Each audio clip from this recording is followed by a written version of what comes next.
I would like to make the following 3 points.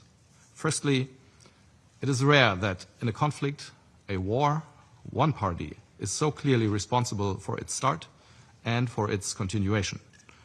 Russia deems the fighting and killing more advantageous to its plans of territorial conquest than peace. Ukraine, on the other hand, has reiterated time and again that it is willing to negotiate in good faith to find a peaceful solution. And at the onset of winter, Russia is deliberately targeting civilian infrastructure in Ukraine with rocket and drone strikes, as we've heard. Such attacks are coldly calculated to demoralize the civilian population and in clear breach of international humanitarian law. Families, the elderly and children, the entire population is suffering. Secondly, the security of most, if not all, member states of the United Nations depends on the upholding of international law. That is why we must preserve the inviolability of the UN Charter and the fundamental rules and principles laid out therein.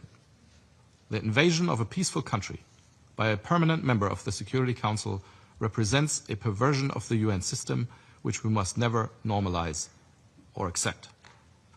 The privilege of permanent Security Council membership entails a special duty to uphold the UN Charter. Thirdly, a call for an immediate and unconditional and comprehensive ceasefire should be a step which we can all support.